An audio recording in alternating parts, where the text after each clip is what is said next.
Welcome to Maheshan IAS. Your rank is our responsibility.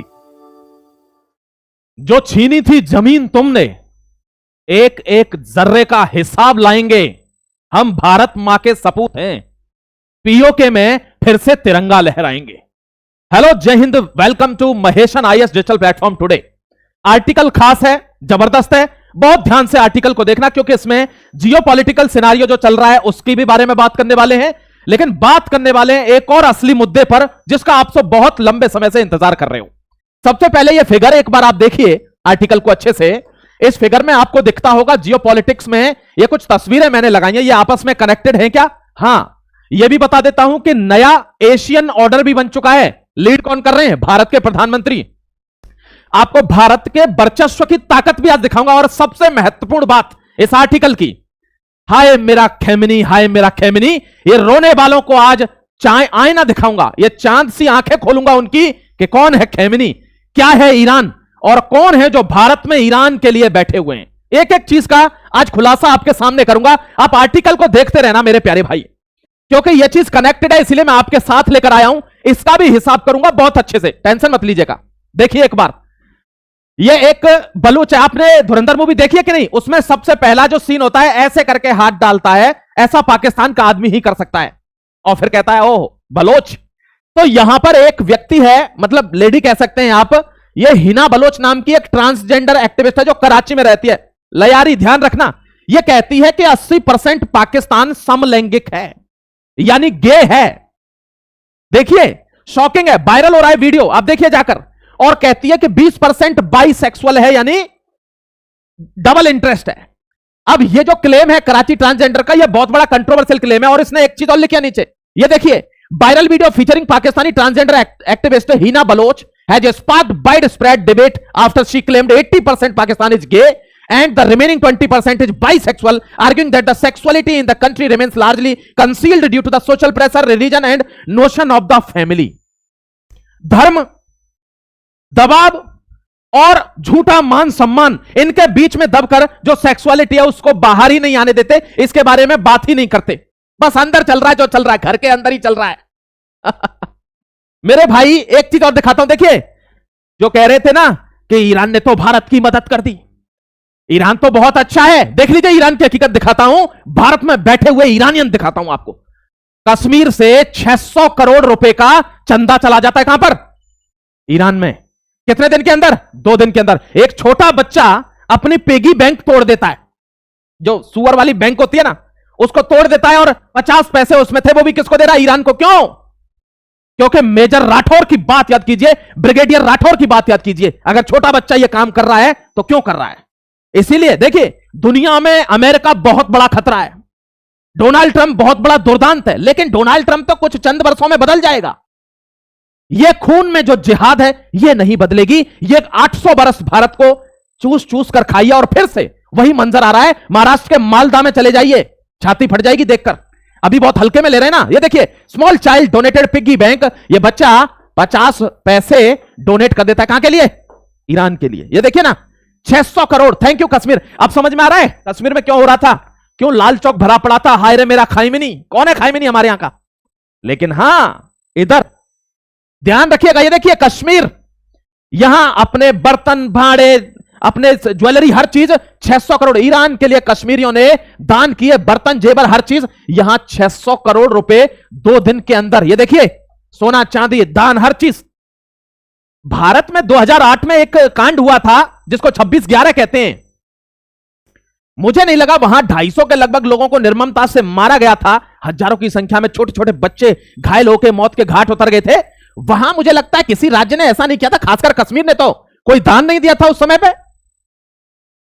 इसलिए उन लोगों की गिरेबान पकड़ना जो कहते हैं कि हम मुस्लिमों से नफरत करते हैं, और जो कहते हो कि हम मुस्लिमों से नफरत करते हैं, उनको कलाम साहब की फोटो दिखाना।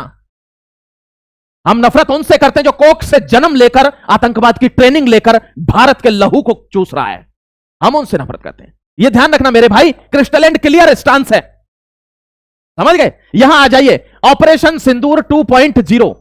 स्थिति खराब है हमको, ये क्योंकि ये पॉज पर है, ये खत्म तो हुआ नहीं है, ये पॉज है, रुका हुआ है, रिवाइव होने जा रहा है। आप कहेंगे सर रिवाइव होने जा रहा है क्या? हाँ, ये देखिए, ये मुरुगन टेंपल में भारत के प्रधानमंत्री जा रहे हैं, जगन्नाथ टेंपल में भारत के आर्मी के चीफ जा रहे हैं, गुरुद्वारे में भारत के एयरफोर्स चीफ जा रहे हैं। दिनेश त्रिपाठी जी कहते हैं कभी तो हमको मौका दीजिए एक बार तो जनाब, एक बार। क्योंकि देखो आपको एक बात बताऊं, एक स्टेटमेंट इसमें भी मैं लाया हूं, ऑपरेशन सिंदूर पर उन्होंने बात करी है, जो हमारी नेवी के चीफ हैं, कि 1-2 मिनट की दूरी रह गई थी केवल हमको अटैक करने में। देखो दोस्तों, भारत की आर्मी से पाकिस्तान की आर्मी फिर भी उल्टा फायर कर लेगी, एयरफोर्स से फिर भी अमेरिका से खरीदे हुए कुछ प्लेन भारत के प्लेनों से टकरा सकते हैं। लेकिन बात जब भारत की जल शक्ति की आएगी, नेवी की आएगी, मैं आपको लिख कर दे सकता हूं, आधे घंटे में आपको पानी के अलावा कुछ नहीं दिखेगा। जो नीला पानी है वो आपको लाल दिखने लगेगा। यह भारत की नेवी की पावर है इस समय पर। अभी देख लीजिए, न्यूक्लियर सबमरीन अर्धमन फिर आ गया। इसीलिए तो नेवी कहती है कि एक बार हमको चांस दीजिए, और इसीलिए राजनाथ सिंह जी ने कक्ष पर यह बयान दिया है कि सिंध भारत का कल्चरली आज भी हिस्सा है, बाउंड्री कभी भी बदल सकती है। अगर पाकिस्तान कुछ भी सोच भी रहा है, देखिए पाकिस्तान भले ही ना सोचे, भले ही कुछ ना करे, अब हमको उनको मारना है तो हम कह देंगे कि हम पर इंटेल आई हुई थी कि यह पाकिस्तान यह हरकत करने वाला था और हमको इनको खत्म करना है। क्योंकि मैंने अभी आपको क्या कहा है कि भारत मां के सपूत हैं, फिर से पीओके में झंडा लहराएंगे। पता है क्यों समय ले रहे हैं? क्योंकि पीओके में भी वही लोग रह रहे हैं। मान लो वो जमीन हमने ले ली तो लोग भी तो आएंगे, तो लोग आएंगे तो उस जैसे लोग यहां भी बहुत पड़े हैं। 0.5 फ्रंट से हम पहले से ही दिक्कत में हैं, इसलिए लोगों को पहले मानसिकता चेंज करके हमको यह लेना होगा, ध्यान रखिएगा। और ऐसा नहीं है कि ऐसे लोग देश में नहीं है। ये देख लीजिए, ये भी एक फ्रंट है। आर्टिकल लेके आ रहा हूं, रेडी आर्टिकल है, बस मेरे को बनाना है, कंटेंट इज रेडी। भाई साहब 7 जजों पर हमला हो गया रोड पर। एक राज्य है जहां मुख्यमंत्री भी है, सब कुछ है, लॉ एंड ऑर्डर है, वहां जजों की गाड़ियां आती हैं सिर्फ इस बात पर कि एसआईआर होना चाहिए। पश्चिम बंगाल में, पूरे देश में हो गया, बंगाल में क्यों दिक्कत है? तो जजों की गाड़ियों के सामने बल्लम फरसा और डंडियां और पेड़ वहां डाल दिए रोड पर, और जजों पर हमला हो गया मेरे भाई। एक जज की मौत हुई थी कुछ साल पहले ही ऐसे ही जजमेंट के ऊपर। आज वही चीज बंगाल में। जिस राज्य में जज सुरक्षित नहीं है, जज जो सबका निर्णय दे रहा, फैसला दे रहा है, वहां तुम्हें न्याय मिल जाएगा क्या? अरे सोच के तो देखना, वहां तुम्हारा न्याय हो जाएगा क्या? ये देखिए, एक चीज दिखा देता हूं आपको। ये मुरुगन टेंपल में जो प्रधानमंत्री गए, मुरुगन टेंपल को लड़ाई का देवता माना जाता है। मुरुगन भगवान को वॉर का जो है डिवोशनल किंग माना जाता है, वॉर का। और यहां पर दर्शन करने के लिए गए, क्यों? क्योंकि हम शपथ ले चुके हैं कि हमको जो दुनिया में लड़ाई चल रही है, मौका है। देखिए बड़ी बात नहीं है, दुनिया में लड़ाई चल रही है, मौका। लेकिन हमको अमेरिका जैसी मिसकैलकुलेशन नहीं करनी है। क्यों? पाकिस्तान अकेला नहीं लड़ेगा, उसके पीछे से बहुत लोग सपोर्ट करेंगे। इसलिए हमको पूरा कैलकुलेटेड जाना है कि जब तक वो सपोर्ट मांगे तब तक तो जीव यहां से यहां गिरी होनी चाहिए, ऐसे खत्म। अब डीजीएमओ पे फोन करने का टाइम नहीं मिलना चाहिए उसको, क्योंकि पूरे विश्व में भारत सर्वश्रेष्ठ है। यह जानता है कि कितनी देर लड़ाई करनी है और कहां बंद करनी है। हम अमेरिका की तरह फंसने वालों में से नहीं है कि फंस गए तो फंसी गए, फंस गए तो फंसी गए। हम यह भी जानते थे 71 का युद्ध कैसे लड़ना है, 90,000 दलों को यहां खाना खिलाया था गिरफ्तार करके। हम यह भी जानते थे कारगिल का युद्ध कैसे जीतना है। आज भी हमारे जाबाजों के सीने पर वो घाव कारगिल के ताजा हैं जिन्होंने जीत दिलाई थी।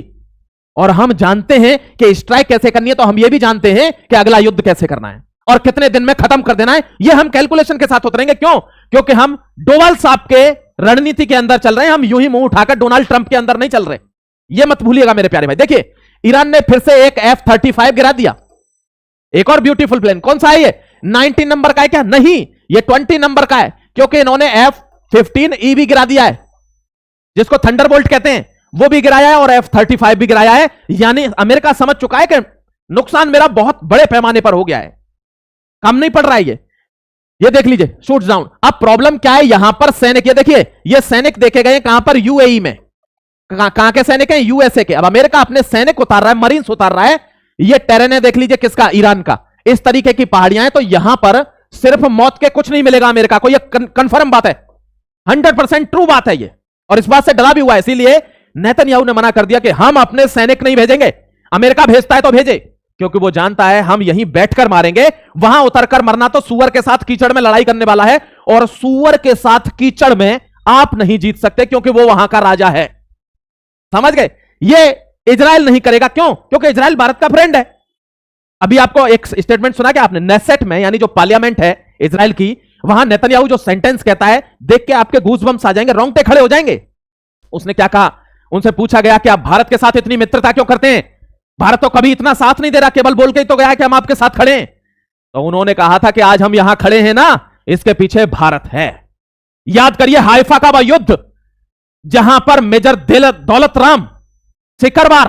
दौलतराम सिकरवार जो लांस नायक था दोस्तों, उन्होंने अपनी टुकड़ी के साथ दांतों तले चने चबा दिए थे। आज हम यहां जीवित हैं। अगर ज्यूस के साथ कोई लड़ा था तो वो भारत की राजपूत टुकड़ी थी, दौलतराम सिकरवार, लांसर्स रेजिमेंट। तो इसलिए वो जानते हैं इस बात को, तो वो कहते हैं कि भारत से बेहतर तो कोई नहीं जानता होगा कि इजराइल में हाइफा में बॉस कौन था। ये उनका स्टेटमेंट है, मैं नहीं बोल रहा हूं। यहां देख लीजिए, सेकंड ब्यूटीफुल, ये वही F-35 गिरा दिया है, A-10 वार्थोंग गिरा दिया, यानी वो थंडरबोल्ट है वो भी गिरा दिया है। ये अब आपको लग रहा है कि युद्ध रुक रहा है, क्यों? कल एक सबसे टॉलेस्ट जो ब्रिज था, सबसे लंबा जो ब्रिज है ईरान का, वो तोड़ दिया किसने? अमेरिका ने, स्ट्राइक से। ये देखिए, ये प्रेसिजन स्ट्राइक है, ईरान F-35 वॉर। यहां देख लीजिए, ये है थंडरबोल्ट, ये भी गिरा दिया गया। 2 चॉपर भी डाउन किए, लीजिए 22 हो गए, ये 2 चॉपर भी डाउन। एक युद्ध में जहां अमेरिका जैसी महाशक्ति के 22 फाइटर जेट्स डाउन हो जाएं, वो युद्ध छोटा है क्या? लेकिन डोनाल्ड ट्रंप क्या कह रहा है पता है? अभी दिखाऊंगा आपको। कह रहा है अभी तो हमने शुरू किया है, जैकी श्रॉफ का लड़का बन रहा है, कह रहा है अभी तो मैंने स्टार्ट किया है। देखिए, दिखाता हूं आपको सबूत। ये देखिए, Trump claims US can easily open the straight of Hormuz. Trump कह रहा है बहुत आसानी से खोल दूंगा, जब चाहूंगा जब। खुद की खुली पड़ी है, लेकिन कह रहा है आसानी से खोल दूंगा। यहां देखिए, Trump warns assault on Iran infrastructure has not even started. कह रहा है हमने अभी ईरान के ऊपर बर्बादी तो शुरू भी नहीं करी है, स्टार्ट ही नहीं हुई है। ये इसी का स्टेटमेंट है, देख लीजिए। आज ये कहता है हमारी बात चल रही है, कल ये हमला कर देता है, परसों कहता है मुझसे ईरान के लीडर मिलने आए, अगले दिन कहता है मुझ में चांटा मारा, फिर उसके अगले दिन कह देगा हम दोनों एक ही साथ व्हाइट हाउस की छत पर सो रहे हैं। इसका विश्वास नहीं है, इनका विश्वास नहीं है, क्योंकि धोखे की राजनीति है। ये देखिए, ये सारे लोग मारे गए कहां के? ये खैमेनी से सिलसिला शुरू हुआ था, यहां जाकर भी थम नहीं रहा है। कौन है ये वही है जो नेवी चीफ था ईरान का। ये सारे लोग उड़ा दिए गए, पूरी लीडरशिप खत्म हो गई। अभी ये कह रहा है लीडरशिप खत्म हो गई तो युद्ध खत्म हो गया, नहीं, क्योंकि अभी उसको और टाइम लेना है इजराइल को। इजराइल उस जगह पर ले जाना चाहता है ईरान को जहां से ये बाप बनने की कोशिश बंद कर दे। मैं दिखाऊंगा ऐसा क्यों बोल रहा हूं, सबूत के साथ। देखिए, महाराष्ट्र के मालेगांव का एक नजारा देख लीजिए, ये नजारा देख लीजिए। एक 4 करोड़ महाराष्ट्र मालेगांव, ये 2026 है। करिए, इमेजिन करिए 2050 में इस भीड़ को इमेजिन करिए। यहां देखिए, ये डोनाल्ड ट्रंप के खिलाफ अमेरिका में क्या हो रहे हैं? प्रोटेस्ट हो रहे हैं, बहुत बड़े पैमाने पर प्रोटेस्ट हो रहे हैं। तो डोनाल्ड ट्रंप तो खैर चला जाएगा, मान लो आज नहीं तो 2-4 साल में। अभी इसका खत्म हो रहा है मेरे ख्याल 28 में कार्यकाल, 2 साल बाद ये खत्म हो जाएगा। नया कोई बंदा आएगा, नई पॉलिसी बनेगी, नई तरीके से और डिप्लोमेटिक ऑर्डर बनेंगे। लेकिन ये ऑर्डर 1000 साल पहले भी यही था, ये ऑर्डर 1000 साल बाद भी यही है, और 1000 साल बाद के लिए तैयार है कि हमको उम्मा कैलिफेट की स्थापना करनी है, जिहाद करनी है, पूरी दुनिया में गजबाए हिंद करना है। यह ऑर्डर चेंज नहीं होगा।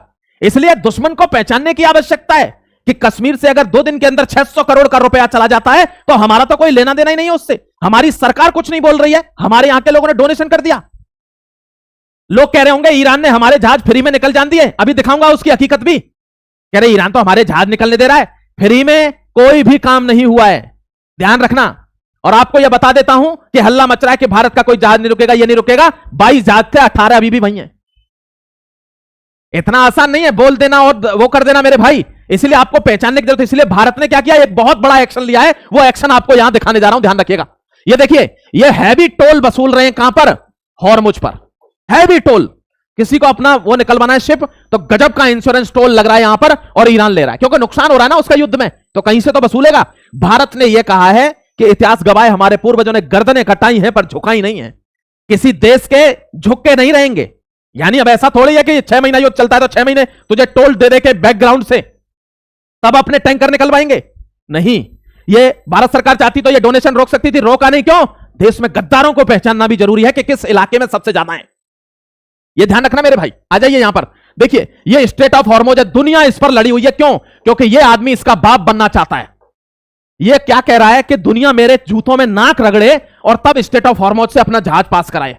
अभी इतनी औकात नहीं हुई है तेरी। क्यों? क्योंकि भारत अभी लड़ाई में शामिल नहीं है, और इतिहास गवाह है कि हमने किसी के सामने तलवे नहीं चाटे हैं, किसी के सामने नाक नहीं रगड़ी है, तो ये तो किस खेत की मूली है। ध्यान रखना मेरे भाई, भारत ने साफ डिक्लेयर किया कि यह एनर्जी क्राइसिस आने वाला है, बहुत बड़ा एनर्जी क्राइसिस। और वो क्यों आने वाला है? क्योंकि हमने दूसरे रास्ते नहीं खोजे। लोग इस पर परेशान हैं कि क्या होगा क्या होगा। भारत क्या कह रहा है? ये बंद हो जाए तो कुछ नहीं, रास्ता निकालिए। यानी मुसीबत आ ही गई है तो डरने से क्या होगा, जीने की तरकीब निकालिए, मरने से क्या होगा। यह भारत की सोच है और भारत ने कहा इसका विकल्प ढूंढिए और बेंजामिन नेतन्याहू के साथ प्रधानमंत्री की मीटिंग होती है और निर्णय निकाल के लाते हैं पाइपलाइन का कि भविष्य में भी कोई लड़ाई होगी, सिर्फ बात ईरान की नहीं है, कोई और भी देश होगा जिनके पास जैसे सुएज कैनाल है, जैसे गल्फ ऑफ एडन है, लाल सागर है, इनके आसपास की किसी भी कंट्री पर अगर कोई बात होती है तो वो तो ऐसे ही बंद कर देगा, विश्व हमेशा टेंशन में रहेगा। इनके विकल्प खोजिए, ना कि हॉर्मुज पर मातम मनाइए। यह भारत का स्टैंड है, सबसे आगे खड़ा है भारत इस बात में और हमने स्टैंड खोजा मेरे भाई। देखिए, एक तो केप ऑफ गुड होप, नीचे अफ्रीका के यहां से ऐसे माल जाएगा, कहीं भी ले जाइए, यूरोप में, अफ्रीका में, चाहे साउथ अमेरिका में, नॉर्थ अमेरिका में। रास्ता लंबा है लेकिन आपको झुकने की जरूरत नहीं है, किसी की दलाली करने की जरूरत नहीं है, टैक्स देने की जरूरत नहीं है। लंबा रास्ता तय कीजिए, थोड़ा पैसा लगेगा कोई बात नहीं, लेकिन पैसा लगेगा तो सारे देश तो नहीं दे पाएंगे, तो उनके लिए कौन खड़ा है? भारतवर्ष खड़ा हुआ है, वो भी आपको दिखा दूंगा। ये देखिए, उन्होंने कहा है कि पाइपलाइन डेवलप कीजिए और ये जो फैक्ट्रीज हैं, यानी जितनी भी रिफाइनरीज हैं, Bharat has the greatest capacity to process the crude oil. India के पास सबसे बड़ी कैपेसिटी है क्रूड ऑयल को प्रोसेस करने की, आप ध्यान रखना। ये देखिए, भारत जितना भी कच्चा तेल ले रहा है, अब 90% तेल हम कहां से ले रहे हैं? रशिया से, समझ गए? 47 देशों से तेल लेना शुरू कर दिया हमने, गुयाना से भी तेल ले रहे हैं। गुयाना में 40% भारतीय हैं। उस समय जब गुलामी हुआ करती थी तो अंग्रेज यहां से लोग उठाकर गुयाना ले गए थे। 40% हिंदू हैं, हिंदू। इस वजह से गुयाना ने क्या कहा? हमारे यहां फैक्ट्री लगाइए, तेल लेके जाइए। यह भारत की पहचान है विश्व में, और हम ये तेल ले रहे। दोस्तों, ये जो प्रोसेस हम कर रहे हैं, ये प्रोसेस भारत कर रहा है और इससे पूरे मिडिल ईस्ट को, पूरे यूरोप को, हर जगह, पूरे अफ्रीका में, पूरे वेस्ट एशिया में, ईस्ट एशिया में हम लोग एक्सपोर्ट करेंगे तेल। देखना आप, ऐसे ही थोड़ी हमने हवा में प्लान बनाया 2047 का। आप जियो पॉलिटिक्स भी तो समझिए। ये देखिए, भारत ने ऑपरेशन संकल्प लॉन्च किया है। यह हल्की बात नहीं है। क्यों किया है?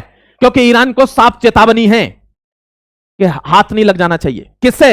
ये जहाज से। ये आ रहा है हमारा सामान और इसके साथ हमारे जहाज, यानी जितने भी हमारे नेवल फ्राइगेट्स हैं वो इसके बगल में चल रहे हैं कि किसी माई का लाल ने अपनी मां का दूध पिया हो तो इस पे अटैक करके देख ले, हम दिखा देंगे भारत की नेवी क्या है।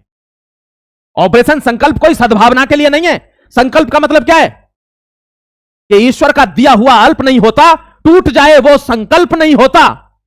जीत को कभी भी हार के नजदीक मत रखना, क्योंकि जीत का कोई विकल्प नहीं होता। हमारे पास कोई विकल्प नहीं है। आप हाथ लगाकर दिखाइए, हम अपनी ताकत दिखा देंगे कि क्या है भारत की ताकत। ये देखिए, ये पायलटों का मजाक उड़ा रहे। जो पायलट F-35 से निकला है ना, 3 लोग थे, उसमें से 2 बचा लिया अमेरिका ने, 1 पकड़ लिया ईरान ने, ऐसा ईरान कह रहा है। और पार्लियामेंट में जो स्पोक पर्सन है ईरान का, वो क्या कह रहा है कि can anyone find my pilot. तो वहां हंसी मजाक चल रहा है, मजाक उड़ा रहे हैं। किसका? यूएसए का। उड़ना भी चाहिए इसका, तो वो तो डिजर्व भी करता है। यूएई ने अपना पैसा वापस मांग लिया है। ये तो वो वाली बात हो गई, मेट्रो के नीचे जाकर किसी की गिरेबान पकड़ ले और उससे कहे सहबाज पैसे वापस कर। वो कह रहा बाबूजी अभी तो मांगा ही नहीं है, शुरुआत ही नहीं हुई है अभी तो, अभी से कैसे। ये वही स्थिति है कि कटोरे में कुछ नहीं है, नथिंग, पानी भी नहीं है। अब तो भारत ने बंद कर रखा है और गिरेबान पकड़ लिया यूएई ने कि $3.5 बिलियन वापस कर। अब आदमी उस समय पे जब लग रहा होगा कि मैं मरूंगा तो क्या कहेगा? झूठ बोल देगा। तो झूठ बोल दिया इसने कि 1 महीने में आपका चुका देंगे। अब आएगा मजा, देखते हैं 1 महीने में कैसे चुकाएगा, किसको बेचेगा। यहां देख लीजिए, कर्जा तुरंत वापस मांगा है, $3.5 अरब का कर्जा है और चालू वित्त वर्ष में इसकी हालत बहुत ज्यादा खराब है। $4 अरब किसका है? चीन का।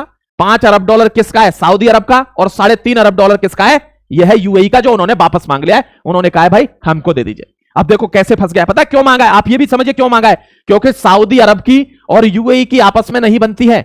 इस आदमी ने इसको सपोर्ट किया है, इसलिए यूएई ने अपना पैसा मांग लिया कि तू बहुत ज्यादा चटनी कर रहा है तलबों की, सऊदी अरब की। और यह भी कहा है कि तूने इस्लामाबाद में घोषणा कर दी कि यूएस की और ईरान की मीटिंग कराएगा और यूएई से पूछा भी नहीं, पैसा दे तेरी बहन, पैसा दे, वापस कर। यह ऐसा यूएई ने कहा है। क्यों नाराज है? इसका यह कारण है, ध्यान रखना। यह एक आदमी है, इसने मेरे ख्याल शायद ही कुछ नहीं किया जिंदगी में, कोई युद्ध तो कभी ये जीते नहीं है। इसने तो मुझे लगता है हथियार भी नहीं देखे कभी। ये पता है क्या कह रहा है? हम भी घर में घुसकर मारते हैं, भारत हमारी बेइज्जती ना करे, क्लैरिटी रखें, इंडिया को हम भी मारेंगे घर में घुस के। कैसे? कह रहा है जैसे पहलगाम में मारा था 1 साल पहले घर में घुस के। 4 दल्ले आते हैं कश्मीर के थ्रू रास्ते से ऐसे जमीन की मिट्टी खाते हुए और छिप कर धोखे से धर्म पूछकर धड़ धड़ धड़ 22 से 25 लोगों को मार देते हैं और ये कहते हैं हम घर में घुसकर मारेंगे।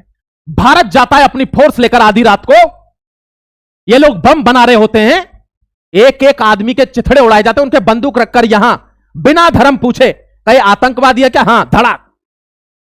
यह है घर में घुसकर मारना। भारत ऊपर से आता है तो भी मारता है, नीचे से जाता है तो भी मारता है, और ये कहते हैं हम भी घर में घुस के मारते हैं। पहलगाम कर दिया। घर में घुस के मारने का मतलब इनका क्या? सोते हुए आदमी के गले काट देना। यहां देखिए, ये हमने बोला है कि एनी मिस एडवेंचर, कोई भी हरकत हुई तो हम पेलेंगे। ये राजनाथ सिंह का बयान है। लेकिन ये हरकत नहीं भी करेंगे ना, मैं आपको गारंटी दे रहा हूं, हम पेलेंगे। इस बार भारत कोई हरकत का इंतजार नहीं करेगा, समय का इंतजार हो रहा है, टेंशन मत लीजिए। ये देखिए, ये भी respond. Rajnath Singh warns Pakistan against misadventure, Khawaja Asif questions against escalation. Khawaja Asif क्या कह रहा है? भारत हमको मारने वाला है। भारत नहीं मारेगा, मरे तो तुम खुद ही हो। क्यों? क्योंकि ऐसे आदमी आज भी भारत में जिंदा है। ये देख लीजिए, कौन है ये? चारबाग में धमाका करने आए। अगर योगी आदित्यनाथ यूपी में ना होते तो चारबाग में धमाका हो गया होता, जैसे दिल्ली में हो गया था। यहां देखिए, आतंकियों को गिरफ्त किया। इनमें साकिब उर्फ डेविल पुत्र शकील अहमद का गिरोह का मुख्य सदस्य है। यहीं से मिली थी वो शाहीन, जिसकी कार में AK-47 थी, जो रैकेट चलवा रही थी अल्फला यूनिवर्सिटी में फरीदाबाद में, जो लखनऊ की डॉक्टर थी। यहीं के थे वो उमर नबी, जो यहां फट गया था लाल किले के सामने। उन्हीं में से ये भी हैं, उन्हीं के भाई बंदे हैं। 4 लोग पकड़े गए कल लखनऊ में, और किसने पकड़े? ATS ने। बाबा की पुलिस है, जबरदस्त इनकी खातिरदारी होगी, और पूरा रैकेट अब फेल होगा कि कहां क्या करने वाले थे। ये सिर्फ लखनऊ के लिए नहीं आए होंगे। देखिए, इनकी शक्ल देखकर कोई पहचानेगा? नहीं पहचान सकता, नहीं पहचान सकता मेरे भाई। इसीलिए मैं आपको कहता हूं कि आप पहचानिए। बांग्लादेश में अपनी सेना बना रहा रोहिंग्या अराकान आर्मी के खिलाफ उठाए हथियार। हमारी जो स्पेशल फोर्सेस हैं नॉर्थ ईस्ट में, वे अराकान आर्मी के साथ मिलकर बांग्लादेश को, म्यांमार को और चीन को, तीनों को टैकल करती हैं अराकान आर्मी के साथ मिलकर। अराकान आर्मी कौन सी है? जो रखाइन प्रोविंस है, जो रखाइन क्षेत्र है म्यांमार का, उसके लिए उस पर अपना आधिपत्य बताती हैं अराकान आर्मी। उनके साथ भारत की आर्मी कोऑर्डिनेट करती है और तीनों को संभाल के रखती है। इधर से चाइना को, इधर से म्यांमार को, इधर से बांग्लादेश को, और अपने नॉर्थ ईस्ट को सेफ रखती है। अराकान आर्मी के खिलाफ रोहिंग्या को तैयार कर रहा है कौन? बांग्लादेश। जो रोहिंग्या बांग्लादेश में घुसे थे म्यांमार से निकलकर, वे अब अराकान आर्मी के खिलाफ हथियार उठा रहे हैं। वहां लड़ाई होने वाली है वहां। और यह रोहिंग्या, आधे रोहिंग्या कहां है? इससे आधे रोहिंग्या हैं बंगाल में, जहां सरकार चाहती है कि वहां गवर्नमेंट बदले, जिससे इन लोगों को रिफाइन करके निकाला जाए। यह नया उद्देश्य है। मैं बंगाल पर एक आर्टिकल ले आऊंगा, आर्टिकल बिल्कुल रेडी है, बस बनाना है। आप अपना ख्याल रखिए, खुश रहिए, जुड़े रहिए महेशन के साथ। सब्सक्राइब करके फिर मिलता हूं एक और जबरदस्त न्यूज के साथ। तब तक अपना ख्याल रखिए। जय Hind, Vande Mataram, God bless you.